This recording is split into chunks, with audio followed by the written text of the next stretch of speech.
Muito bom, meus irmãos, a paz do Senhor Jesus. Estamos começando a TV Ágape, a TV da sua família. Se ajeite aí, já dá o like, compartilha.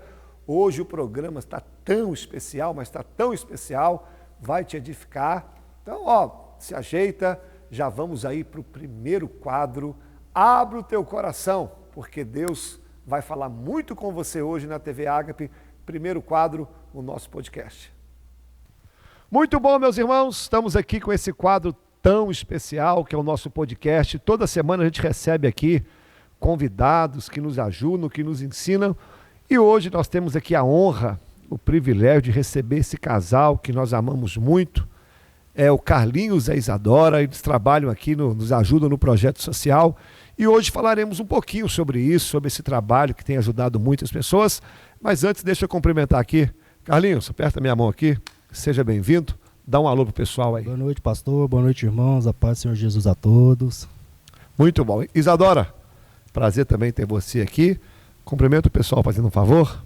Boa noite, irmãos. Boa noite, pastor. A paz do Senhor. Um prazer estar aqui.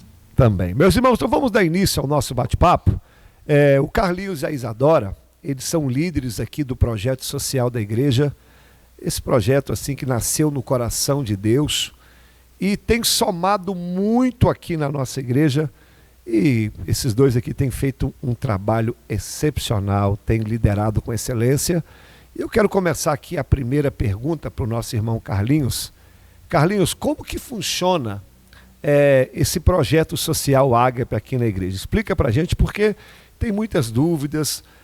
No meu celular mesmo, no Instagram, no WhatsApp, pessoas entram em contato comigo pedindo cesta básica. Só para o pessoal entender como que funciona esse projeto. Explica para a gente, por favor. Então, pastor, o projeto funciona da seguinte forma, né? Tem famílias que nos procuram também pessoalmente, né? Através de outros irmãos da igreja também.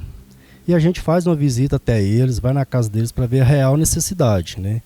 E a gente leva o alimento físico, mas também não somente o alimento físico, mas também o alimento espiritual, né? A gente ora com as pessoas lá, com a família, né? E não só a cesta também que a gente leva também roupas, tem muitas famílias que precisam de roupas, né? A gente doa também roupas, alguns móveis, né? E frisando, pastor, que tudo isso que a gente leva, a gente recebe em doação, né? Então, assim, a demanda tem vezes que é muito grande, mas tudo que a gente tem é o que a gente recebe, né? E basicamente é isso que a gente faz. Que bom, Carlinhos. E hoje, antes de nós partirmos aqui para outra pergunta, quantas pessoas hoje ajudam vocês aqui no projeto? Quantos membros da igreja aqui, mais ou menos, quantas pessoas ajudam vocês nesse Pastor, projeto? hoje a gente tem em média umas 8 pessoas firmes, né? Assim, fiel mesmo, né? Comprometido mesmo com a obra, né? A gente faz as visitas todo mês. Geralmente a gente costuma fazer elas no sábado que antecede o domingo de ceia, né? Então, assim, a gente tem em torno de 8 pessoas que é fiel à obra mesmo, que está com a gente fielmente. Que bom. Então, como o Carlinhos explicou aqui para a gente, esse projeto social não é apenas para levar só o alimento físico, não. Eles vão lá, faz uma visita, vê se realmente a pessoa precisa, porque, irmãos, deixa eu contar um testemunho aqui que ficou até triste. Uma vez nós recebemos uma doação aqui da igreja, e veio um rapaz aqui me importunando: pastor, eu quero uma cesta, pastor, eu quero uma cesta. E eu conversando com alguém, o rapaz me interrompendo: eu quero uma cesta. E aí, rapaz, eu dá uma cesta para esse rapaz aí, dizer que está passando necessidade, com filho, com família. Mas não foi questão de 10, 15 minutos, veio um rapaz aqui de bicicleta e falou: pastor, o senhor deu uma cesta básica para aquele rapaz? Eu falei: dei. Ele está no bar ali em cima, ele pegou a cesta, abriu e trocou tudo em troca de bebida. Irmãos, aí depois desse dia, a gente aqui da igreja decidiu, antes de fazer qualquer doação, ir até a casa da pessoa, saber se realmente está precisando, porque infelizmente tem pessoas que aproveitam disso, né, Carlinhos? A gente quer ajudar, mas tem pessoas que usam de má fé. Então é por isso que eles vão antes da sua casa, sondar. A cesta está aqui, não é para ficar presa, é para abençoar mesmo, né? Mas o intuito nosso é ajudar realmente quem precisa. E outra coisa, como que é feito, Carlinhos? É feita alguma campanha para arrecadar os alimentos, ou quando precisa de um móvel, alguma coisa? Como que vocês fazem isso para conseguir tanto os alimentos como as outras coisas? Pastor, é feito sim campanhas, né? A gente faz dentro da igreja, através dos irmãos que trazem as primícias, né? Durante o culto de ceia, né? E fora da igreja também, a gente faz a campanha. A gente fez até o ano passado, juntamente com o nosso líder dos obreiros, o pastor Jonils, que a gente saiu de porta em porta, onde a gente arrecadou um número bem considerável de alimentos, que ajudou a gente durante o decorrer do ano bastante, né?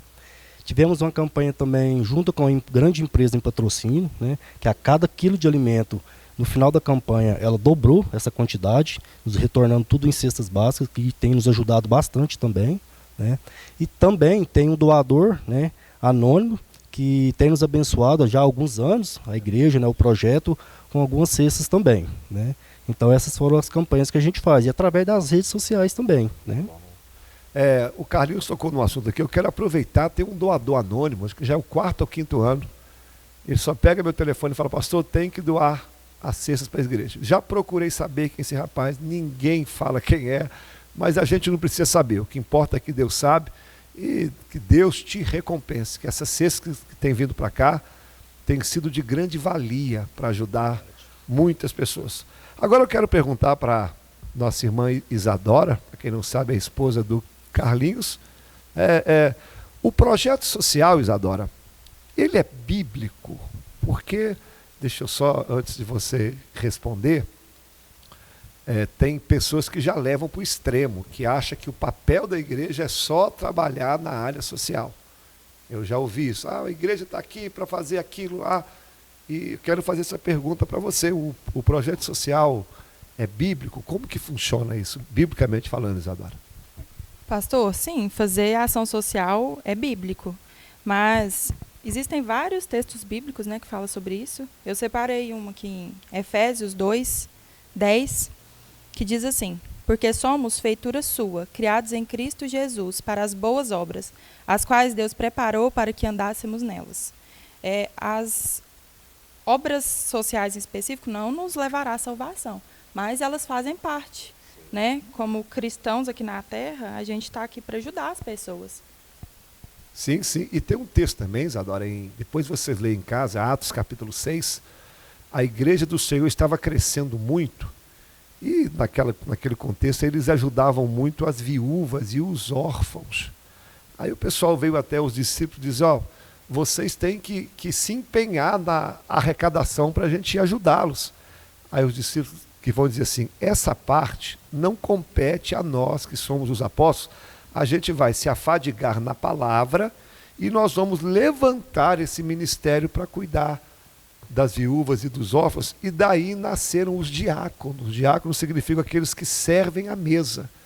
Então o projeto social, gente, ele é bíblico, a gente só tem que entender que tem pessoas que acham que a igreja é obrigada a fazer, não é obrigada, como a irmã disse, aquele que é salvo, aquele que tem Jesus, ele quer ajudar alguém. A gente que é cristão de verdade não pode ver que tem uma família ao nosso lado, sentando no nosso lado, congregando na mesma igreja, passando dificuldade, a gente ficar sem fazer nada, né? O Cristo que habita em nós nos faz ajudar essas pessoas. Então, é bíblico. E eu quero fazer uma pergunta para Isadora também. O projeto social, ele ajuda somente as famílias aqui da igreja ou ajuda também famílias que não são membros aqui da Batista Acre? É outra pergunta que eu recebo demais. Pastor, a cesta é só para o pessoal aqui da igreja? Como é que funciona isso? Aí os líderes vão explicar para a gente como que nós trabalhamos. Então, a gente ajuda os irmãos fora da igreja, mas a gente dá prioridade aos irmãos da igreja. Porque tem até aquele versículo, né, lá em Gálatas 6:10, que fala que sempre a gente tiver a oportunidade de fazer uma boa obra, que a gente dê prioridade aos irmãos da fé. Mas a gente está aqui para ajudar a todos. Sim.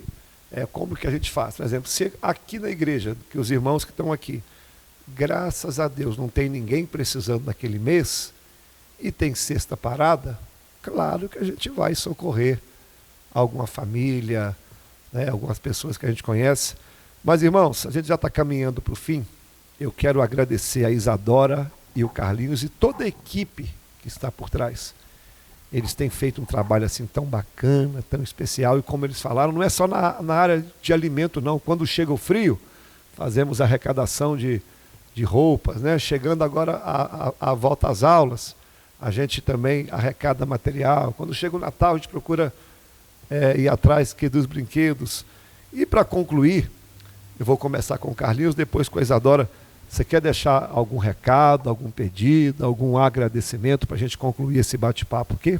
Sim, pastor. Agradecer a todos os irmãos, né, que têm nos ajudado, tanto dentro do projeto, né, como os membros da igreja também, que têm nos ajudado bastante também, com doações, né. Deixar o meu abraço para eles também. Obrigado, Carlinhos. Isadora? Eu quero só reiterar meu agradecimento também a todos os irmãos que nos ajudam dentro do projeto, os que nos ajudam com doação.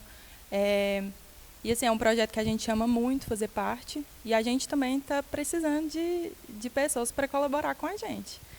Os irmãos que tiverem aí o chamado, pode nos procurar, que a gente sempre está precisando. Isso aí, você que está nos ouvindo, pode nos ajudar da seguinte forma. Primeiro, se quiser somar, né? Eu quero ajudar, Isadora, eu quero fazer as visitas, quero participar, ou pode ajudar contribuindo literalmente, irmãos. Hoje eu falei aqui na Escola Bíblica de manhã, que tudo aquilo que Deus nos dá, primeiro porque é bondade de Deus, e segundo para a gente abençoar os outros. Deus, quando chama Abraão, em Gênesis 12, Deus fala assim: Abraão, eu te abençoarei. Aí Deus faz 7 promessas, e no final Deus fala assim: e tu serás uma bênção. Ou seja, Ele nos abençoa para a gente abençoar os outros. E um outro exemplo bem lógico que Deus dá pela natureza: toda árvore dá fruto, mas a árvore não come do fruto que ela mesma dá. Ou seja, a árvore que frutifica, porque Deus a faz frutificar. E depois é para ajudar alguém, para abençoar alguém. E você que está aí, quem sabe Deus tem te dado uma condição, Deus tem te dado bênçãos financeiras. Contribua nesse projeto, só deixando bem claro, tudo que é dado para o projeto é 100% para uso do projeto, não vai para nem mais uma área. Todo o trabalho social é gasto no projeto social. E até você mesmo que, pastor, eu não tenho sobrando. Obra social a gente não faz só quando sobra, não, irmãos. A Bíblia fala que é melhor dar do que receber. Uma vez eu ouvi uma frase linda que diz: ninguém é tão pobre que não possa dar nada. E ninguém é tão rico a ponto de não receber também nada. Então fica aqui o meu apelo, ajude esse projeto tão maravilhoso, Projeto Social Ágape. E tem o Instagram, não tem o Instagram? Você lembra o nome? @proj.socialagape. Então nos siga aí também. Tá bom, pessoal? Assim a gente encerra o bate-papo. Carlinhos, aperta minha mão aqui. Obrigado. Pastor. Isadora, Deus continue usando vocês. Amém. Amém? Assim a gente encerra esse podcast, mas fica aí que tem muita coisa boa aqui no programa. Deus vai falar com você ainda. Vamos lá, próximo quadro.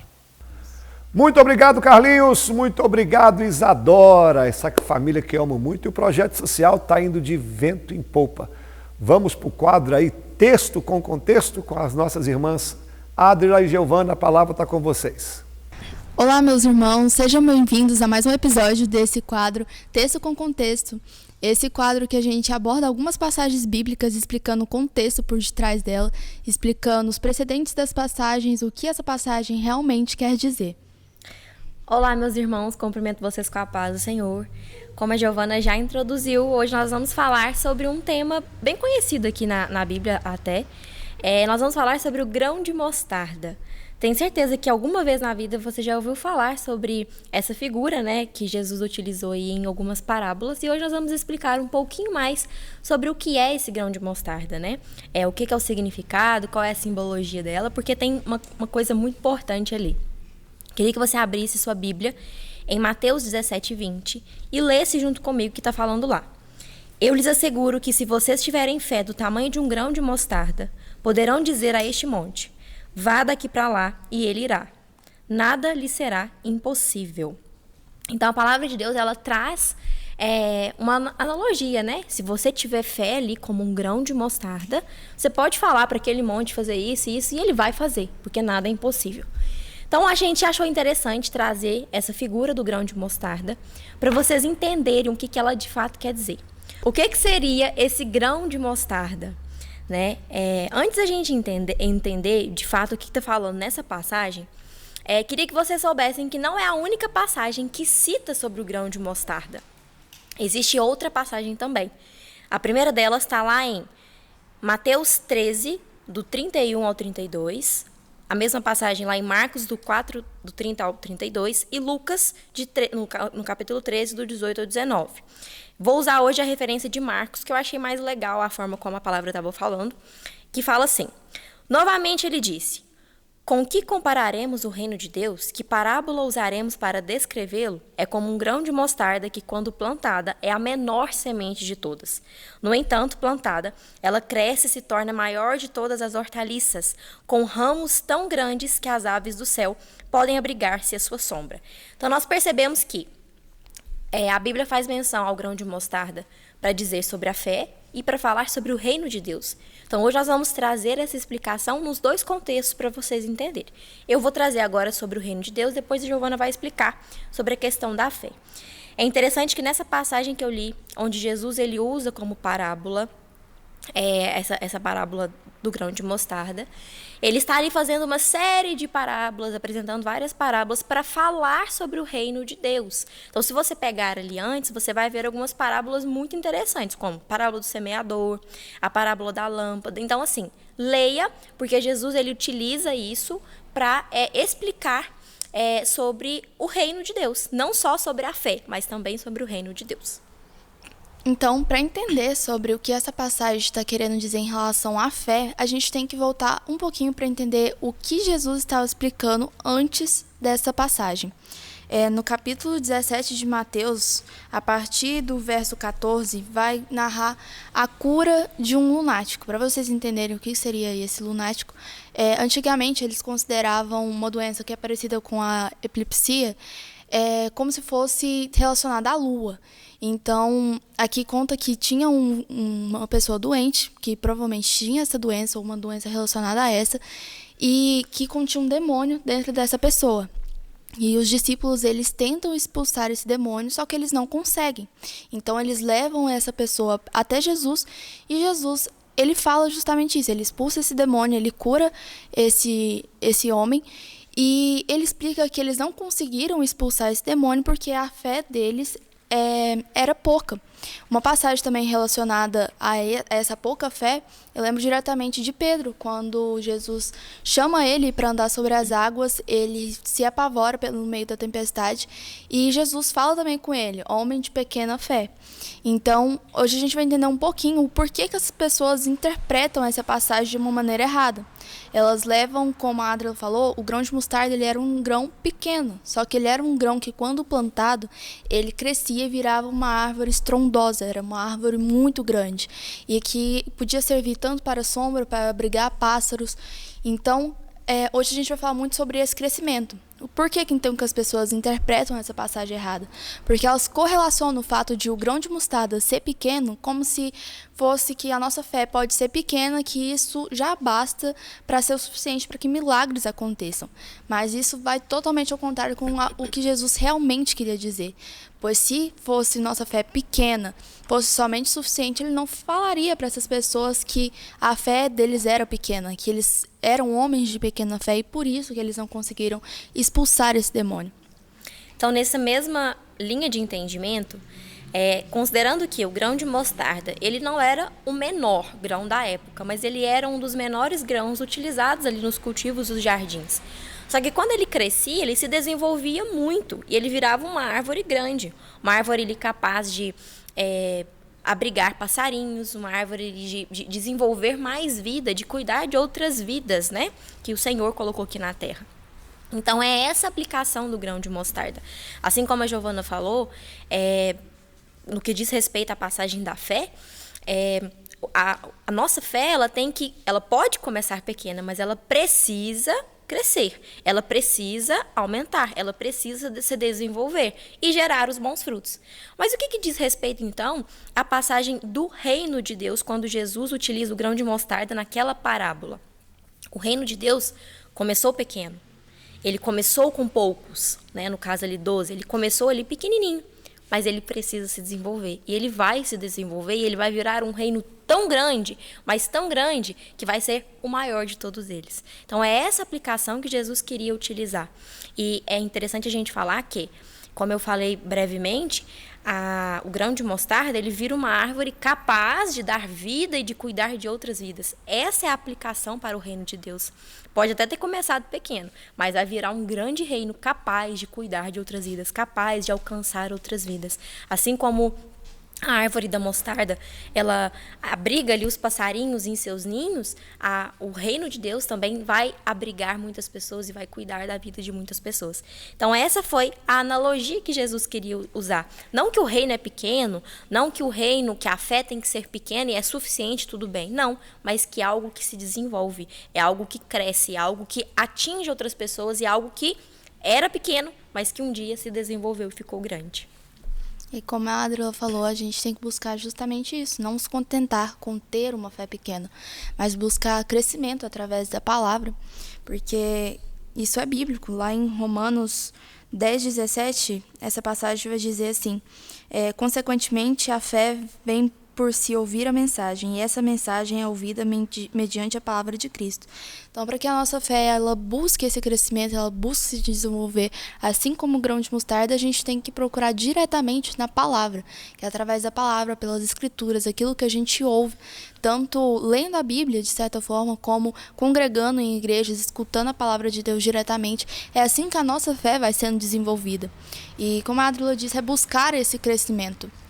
Não se contentar com uma fé pequena, porque aqui a passagem não está se referindo a uma fé do tamanho do grão de mostarda no sentido de que ele era pequeno, mas em sim o desenvolvimento que aquele grão de mostarda iria sofrer.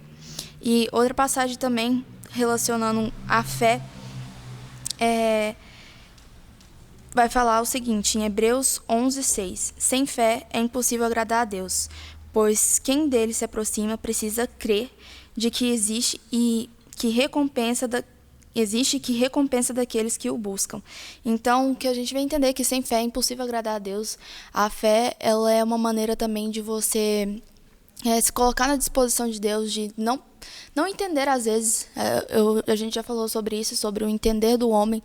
Então, a fé, como a própria Bíblia fala, é a certeza das coisas que se esperam e a convicção das coisas que não se podem ver. Então, que a nossa fé não esteja atrelada àquilo que a gente vê, mas sim àquilo que a gente aprende pela palavra e que seja de uma forma progressiva, de uma forma crescente sempre.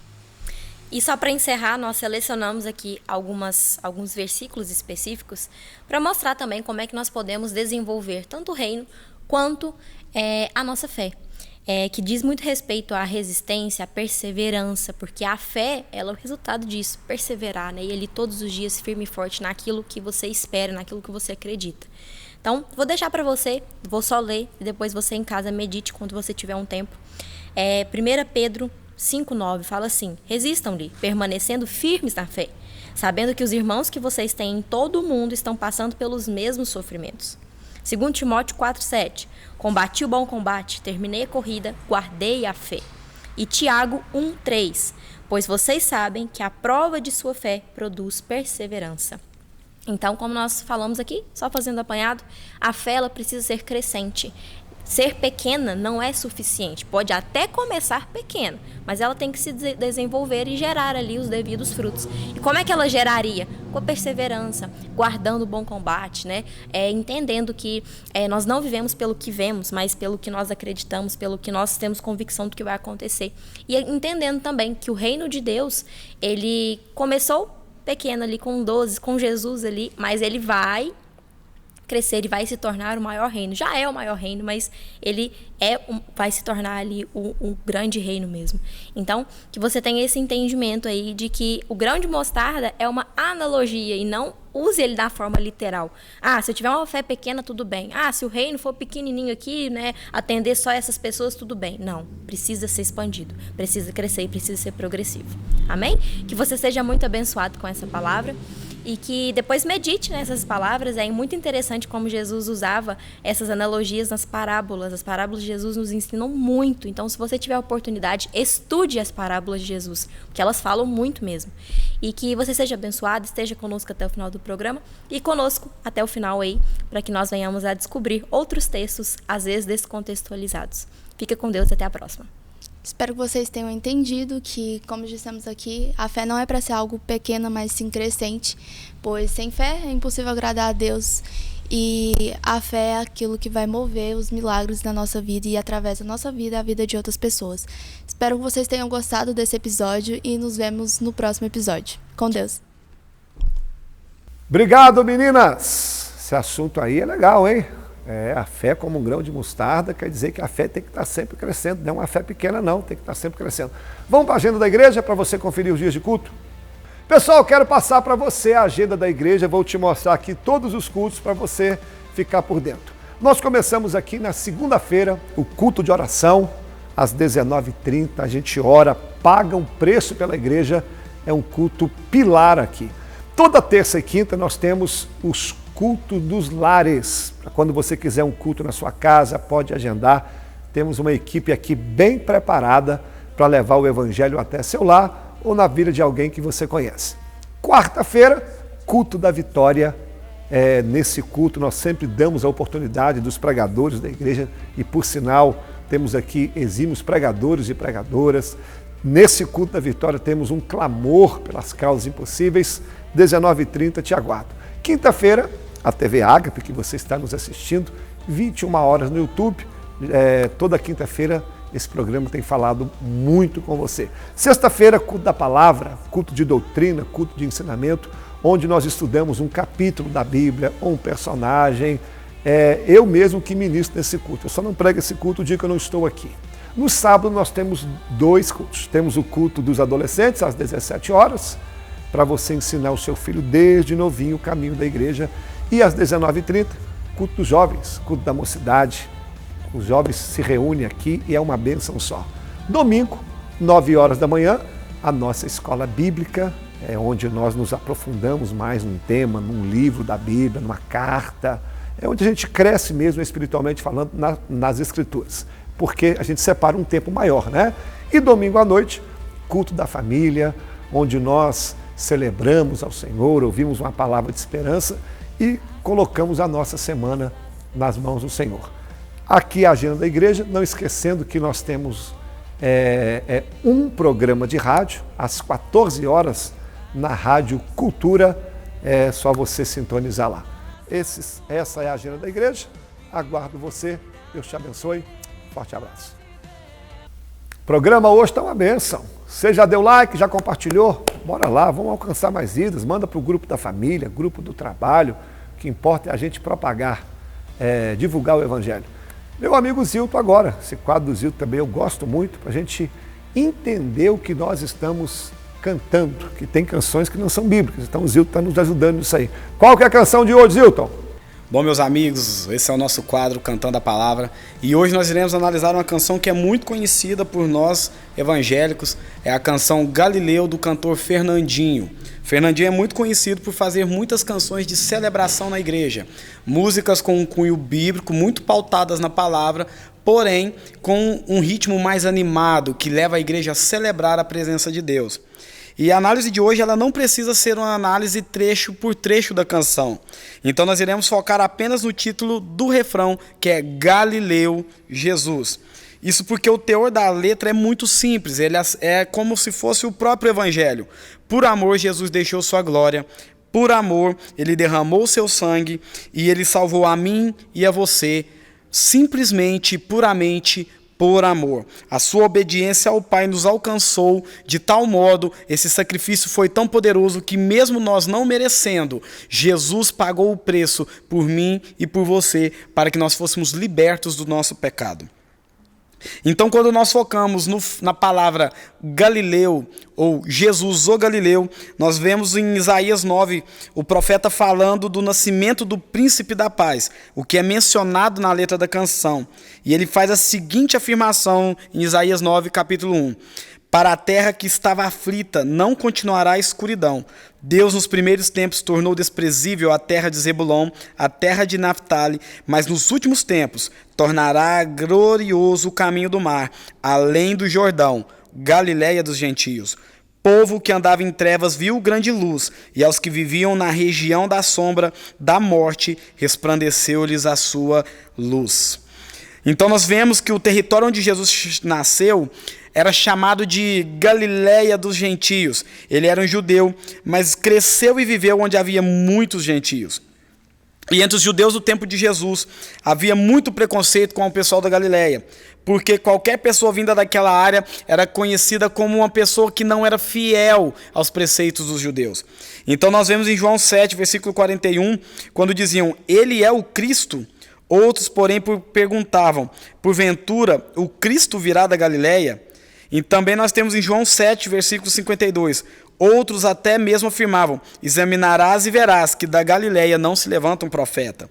Ainda assim, Deus, em sabedoria, decidiu que seu filho nasceria em Belém, uma cidade desprezada pelos judeus, isso está em Miqueias capítulo 5, versículo 2, mas ele cresceria na cidade de Nazaré, na Galileia. Por divina advertência, prevenido em sonhos, retirou-se para a região da Galileia e foi habitar-se numa cidade chamada Nazaré. Isso está em Mateus, versículo 2, de 22 a 23, quando José foi alertado pelo anjo para que ele se retirasse da região onde ele estava para a segurança do próprio Deus.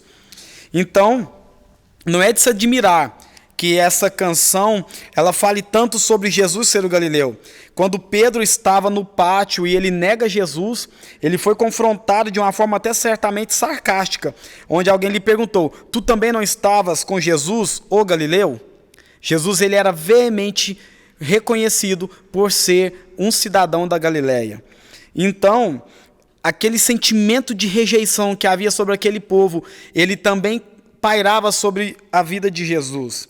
E é maravilhoso para nós vermos que o Salvador da humanidade, ele não nasceu e não viveu entre os religiosos. Ele podia ter nascido na cidade onde o templo estava sitiado, ele podia ter nascido dentro do conceito religioso, dentro de uma visão onde todos esperavam que o rei viria. Mas ele nasce e ele continua nascendo no coração do simples, no coração do pobre, ele continua nascendo em lugares aos quais ele às vezes não seria esperado. Jesus ele continua sendo o mesmo.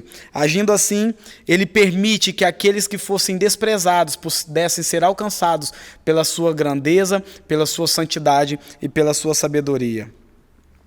Olha o que é dito em Filipenses capítulo 2. Tem entre vocês o mesmo modo de pensar de Cristo Jesus, que, mesmo existindo na forma de Deus, ele não considerou ser igual a Deus, algo que deveria ter retido a qualquer custo. Pelo contrário, ele se esvaziou, assumindo a forma de servo, tornando-se semelhante aos seres humanos. E reconhecido por figura humana, ele se humilhou, tornando-se obediente até a morte e morte de cruz.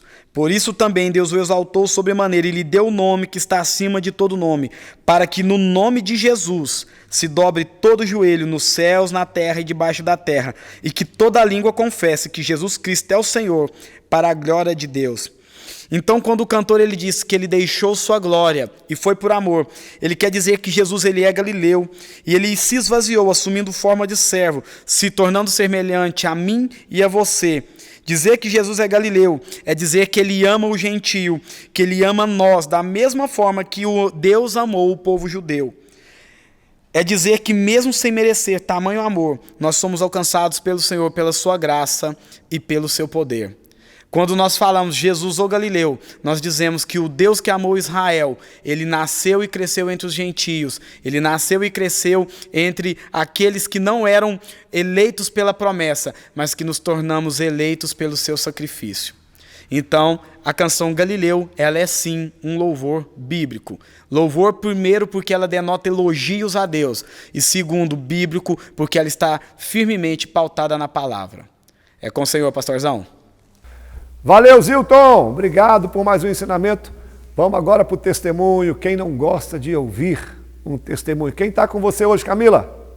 Hoje no quadro O que Deus fez em minha vida, nós estamos aqui com o nosso irmão Guilherme, que vai nos contar aquilo que o Senhor tem realizado em sua vida. Paz do Senhor, Gui.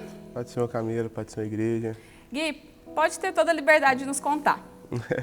Então, tem um testemunho que eu gosto muito de contar, né, que para mim foi um marco na minha casa também, que foi a bariátrica, né? Estava nos processos finais ali da bariátrica e eu precisava passar pela hepatologista.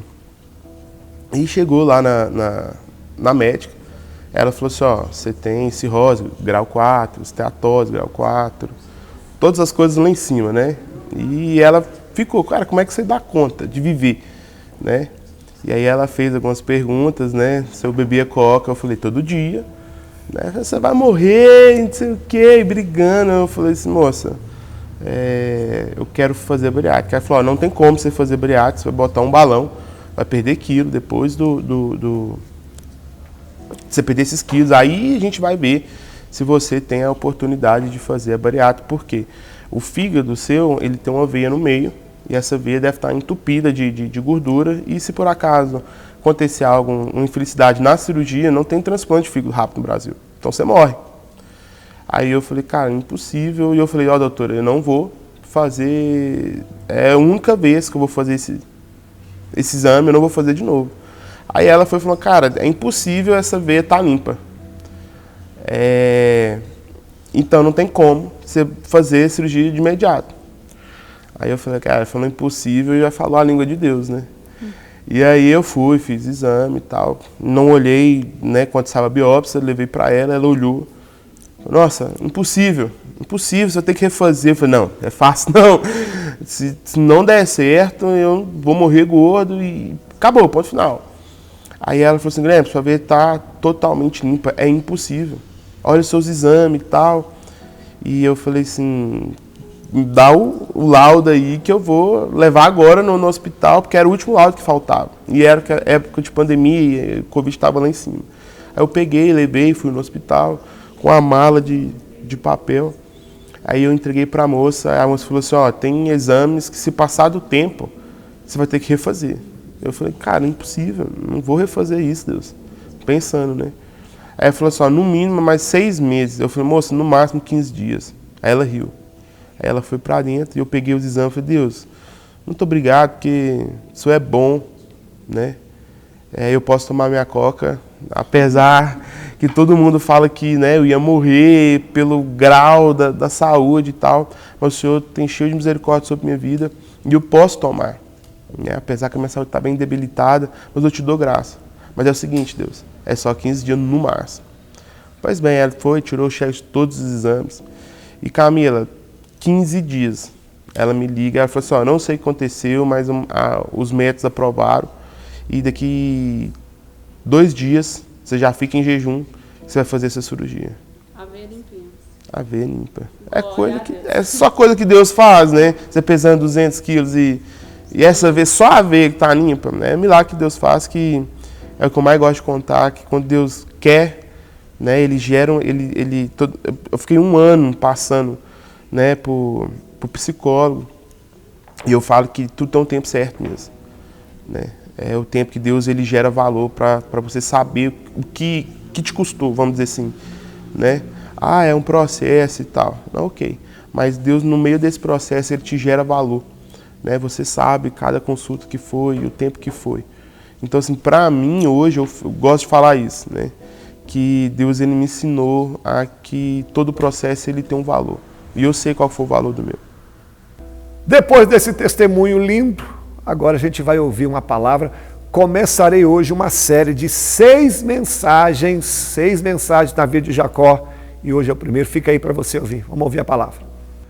Meus irmãos, a paz do Senhor Jesus, eu quero começar com você hoje uma série de mensagens, na verdade serão 6 mensagens, cada programa eu trarei uma mensagem com o seguinte tema, as 6 aparições que Deus fez para Jacó. Durante a história de Jacó, você vai ver que Deus fala com ele 6 vezes. E essas 6 vezes que Deus fala com Jacó tem um motivo, tem um propósito, tem um ensinamento. E eu quero falar com você sobre isso. Pastor, por que Deus tocou no seu coração para falar sobre isso? Nenhum homem é o mesmo depois que Deus fala com ele.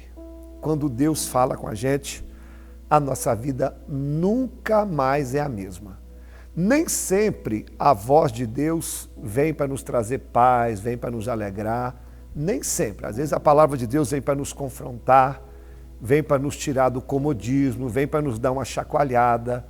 E tem hora que a palavra de Deus vem mesmo para acalentar a nossa alma, para nos fortalecer. Enfim, nós vamos aprender isso na vida de Jacó. E Jacó, ele é um dos personagens mais importantes que tem na Bíblia. Ele é um dos patriarcas da fé, né? Abraão, Isaac e Jacó. E acredito que você sabe também, Jacó é o mesmo que Israel.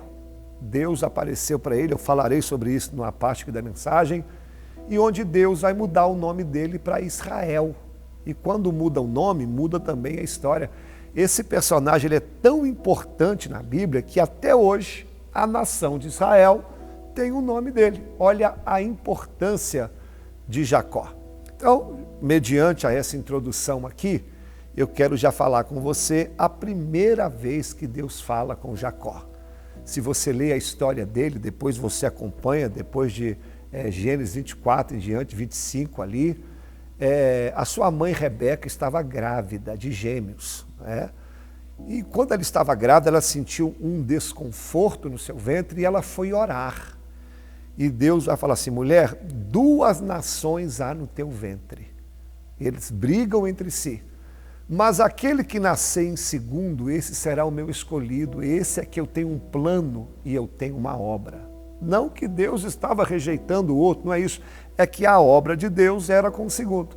E quando Rebeca teve seus filhos, o primeiro nasceu meio avermelhado. Aí deram o nome dele de Esaú. Esaú significa avermelhado. E o segundo vem agarrado no calcanhar do irmão, como que se quisesse puxar ele para trás. Aí dá-se o nome a ele de Jacó. Jacó significa aquele que segura, aquele que puxa. E a Bíblia vai dizer que os meninos crescem, mas não se esqueça que o chamado de Deus era aquele que nasceu em segundo. E ao crescerem, os pais tiveram uma preferência. O pai, Isaac, gostava mais de Esaú, que era homem do campo, caçador, e a mãe, que é Rebeca, gostava mais de Jacó, que Jacó era mais pacato. E dentro do contexto bíblico, aquele que nascesse primeiro era o primogênito e ele teria todos os privilégios. E durante muito tempo nós vamos ver Jacó querendo os privilégios do irmão. Jacó, ele se esqueceu que ele era o chamado de Deus. E teve durante um período na vida dele que ele queria ter a vida do irmão. Olha, irmãos, eu costumo até dizer que Jacó, ele teve 3 etapas na vida dele. Primeiro, quando ele teve um nome que ele recebeu dos pais, um rótulo dos pais. Segundo, foi quando ele quis ser o seu irmão. E terceiro, quando Deus se revela para ele e diz quem ele é de verdade. Todos nós temos essa fase. O rótulo que as pessoas nos colocam, a pessoa que a gente gostaria de ser e aquilo a quem Deus nos chamou para ser. E durante a história de Jacó, ele vai enganar o seu irmão por 2 vezes, eu quero dar uma acelerada, e a última vez ele vai tapear Esaú, seu pai pede para ele fazer um cozido, depois você leia com calma. E quando Jacó trapaceia o seu irmão, se dizendo ser Esaú, recebe a bênção do pai, que já está velho e cego, Esaú fica irado, fica nervoso e quer matar Jacó. Esaú fala assim, por 2 vezes o meu irmão tenta me enganar, eu vou matá-lo, chega disso, eu quero acabar com ele. E a sua mãe, Rebeca, ouvindo isso, fala, Jacó, seu irmão quer te matar, foge daqui, vai lá para a casa do meu irmão, Labão, lá na Mesopotâmia, foge para lá que ele quer te matar. E Jacó agora, por causa disso, irmãos, ele teve que sair fugido da sua casa. E agora ele perde tudo. A vida de Jacó deu uma mudança do bom para o pior. Esse homem saiu de casa sem levar nada e ele vai parar em uma cidade chamada Luz. E nada restou para ele. A única coisa que restou para ele foi uma pedra. E nessa pedra, ele cansado da viagem, ele vai colocar a sua cabeça para repousar. E naquela pedra ele vai ter um sonho, meu irmão. E naquele sonho Deus vai se revelar para ele e vai falar com ele pela primeira vez. Deixa eu só fazer uma aplicação aqui. Tem horas que nas nossas vidas, que como Jacó, a nossa vida dá uma mudança para pior, a gente perde tudo. A única coisa que sobrou para Jacó foi uma pedra. Talvez eu esteja pregando para alguém que sua vida também, de uma hora para outra, deu uma reviravolta, você perdeu tudo, perdeu salário, perdeu família, perdeu pessoas, perdeu relacionamento, perdeu título. A única coisa que sobrou para você foi uma pedra. Mas o que é lindo na história de Jacó, que Deus não vai te dar vitória em cima daquilo que você perdeu. Deus vai dar vitória em cima daquilo que perdeu. daquilo que restou, desculpa. A única coisa que restou para Jacó foi uma pedra, mas foi em cima daquela pedra que Deus deu a ele um sonho. E eu quero falar isso com você. A única coisa que sobrou para você, não importa se é um emprego, se é uma família, se é uma pessoa, não importa. É em cima disso que Deus vai lhe dar a vitória. É em cima do que restou que Deus vai te dar um recomeço. É em cima do que restou que Deus vai começar a reescrever tua história. Então para de reclamar pelas coisas que você perdeu e comece a agradecer a Deus pelas coisas que Ele deixou, porque vai ser em cima dessa pedra, em cima disso que ficou, é que Deus vai começar a mudar a tua vida. E aqui nós vemos pela primeira vez Deus falando com Jacó. Eu quero ler aqui Gênesis capítulo 28, verso 10. E partiu, pois Jacó de Bersebe foi-se a Harã, e chegou a um lugar onde passou a noite, porque o sol já era posto, e ele tomou uma das pedras e colocou na sua cabeça, e ele sonhou. E eis que estava posta na terra uma escada, cujo topo tocava nos céus, e eis que os anjos de Deus subiam e desciam, e eis que o Senhor estava em cima dela, e disse: Eu sou o Senhor, o Deus de Abraão teu pai e o Deus de Isaque. Essa terra em que você está deitado eu te darei, a ti e a tua semente, e a tua semente será como o pó da terra, e você irá se estender ao ocidente, ao oriente, ao norte e ao sul, e em ti e em tua semente serão benditas todas as famílias da terra. Eis que eu estou contigo, te guardarei por onde quer que fores, e te farei tornar a essa terra, porque não te deixarei até que te haja feito tudo o que eu lhe tenha lhe dito. Irmãos, essa foi a primeira vez que Deus aparece para Jacó, num momento de desespero, num momento de luta, num momento de dor. O Senhor aparece para ele, ele vê uma escada e Deus está lá no topo da escada. Olha, irmãos, coisa boa é saber que o nosso Deus está lá em cima. Por que é uma escada? Porque a vida com Deus não tem elevador, é uma escada, é um degrau por vez. É um degrau por vez. E o que Deus fala com Jacó? Guarda isso aqui. Deus vai falar com ele a seguinte coisa: Deus é especialista em aparecer nas horas mais escuras das nossas vidas. Jacó estava, a Bíblia faz questão de dizer que já era noite, ou seja, quando tudo escurece é a hora que Deus aparece. Quando tudo está negro é a hora que Deus se manifesta, e Deus vai falar com ele a seguinte coisa: Jacó, eu estou contigo, eu não vou te deixar. Eu não vou te desamparar. Será que você consegue ouvir Deus falando com você também? Deus está dizendo: eu não te desampararei. Eu não deixarei você só. Você está vivendo um tempo de perdas, um tempo sombrio, um tempo de escuridão, mas a primeira palavra de Deus é: eu não te deixarei. O Salmo 23:4 diz que se eu andar pelo vale da sombra e da morte, eu não preciso temer, porque Deus está comigo. O livro do profeta Isaías diz que se eu andar pelas águas, as águas não vão me submergir. Se eu andar pelo fogo, o fogo não vai me queimar, porque Deus está comigo. E é uma promessa também para você, no pior momento da sua vida, Deus está dizendo: eu não vou te desamparar. A segunda coisa que Deus fala com Jacó, Deus está lembrando a ele uma aliança. Eu sou o Deus de Abraão, teu pai, sou o Deus de Isaque, também teu pai. Na verdade, Abraão era o avô, mas Deus se refere ao pai quando diz de família. Então Deus está dizendo o seguinte: eu já tenho uma aliança contigo. Jacó, eu não sei porquê, ele ainda não tinha uma aliança com Deus, mas Deus já tinha uma aliança com ele. Olha, irmãos, Deus também quer ter uma aliança com a gente, Deus quer ter relacionamento conosco. Deus estava lembrando Jacó o seguinte: ainda que você até hoje tenha vivido nos seus próprios planos, andado nos seus próprios caminhos, eu tenho um plano na sua vida, eu tenho uma aliança com você. Então Deus, quando fala com Jacó pela primeira vez, ele estava lembrando a Jacó da aliança, ele estava lembrando a Jacó de quem ele era, estava lembrando a Jacó que Deus tinha algo na vida dele. E hoje Deus também está falando com você, Ele está te lembrando. Talvez você tenha andado nos seus próprios caminhos, feito aquilo que você bem entende, mas o Senhor está te lembrando aqui hoje: eu tenho uma aliança contigo. Eu tenho algo na tua vida para realizar. Não adianta você querer andar do seu jeito. Eu, o Senhor, morri naquela cruz por você e eu estou falando contigo. Eu tenho uma aliança com você. E a última coisa que Deus fala com Jacó para a gente orar, Deus lembrando, ele fala o seguinte: você está aqui hoje sem nada. Você está nessa terra aqui hoje quebrado, arrebentado, mas eu trarei você para cá. E quando você voltar para cá, a tua descendência será grande. Quando eu te trouxer para cá, a tua vida estará melhor.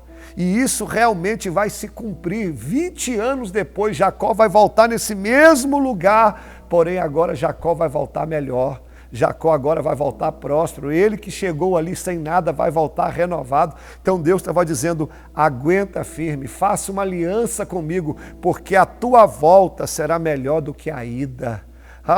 Quando eu cumprir a promessa, você vai se lembrar. Deus está garantindo a volta. Posso liberar essa palavra para você, para a gente orar? Deus está falando com você também. Eu estou garantindo a tua volta. Hoje você está ouvindo esse programa aqui, você está destruído, você está arrebentado, quebrado, mas há uma promessa de mudança sobre você. Há uma palavra que Deus está dizendo, eu te guardarei, eu mudarei a tua história. E muito em breve, lembra da escada? Não é da noite para o dia, não é no estalar de dedo. 20 anos depois, Jacó voltaria no mesmo lugar, renovado. Eu quero declarar essa palavra para você. Você vai voltar no lugar da humilhação, honrado. Você vai voltar no lugar da tua vergonha com a bênção de Deus sobre você. Então não se esqueça que Deus estava garantindo a presença dele. Deus estava lembrando Jacó que ele tinha uma aliança com ele. E Deus estava dizendo que eu vou te guardar e vou trazer você de volta. Essa foi a primeira vez que Deus fala com Jacó e Deus também está falando com você através dessa palavra.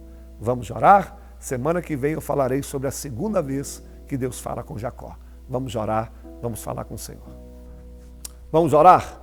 Senhor, nós te agradecemos por essa palavra, como é bom ouvir a tua voz.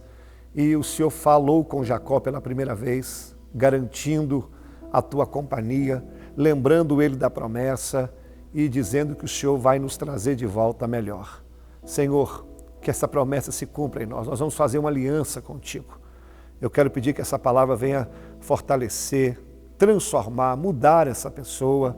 Quem sabe tem uma família em crise, alguém enfermo, alguém afastado dos seus caminhos, mas que essa mensagem venha trazer uma reviravolta. Espírito Santo de Deus, toca em nós. Senhor, eu te agradeço por tudo e profetizo a bênção do Senhor sobre cada pessoa que ouviu essa palavra, em nome de Jesus. Amém. Assim a gente se despede, espero que você tenha gostado. Não esqueça de dar o like, compartilhar e, permitindo Deus, estaremos aqui semana que vem. Paz do Senhor, boa noite.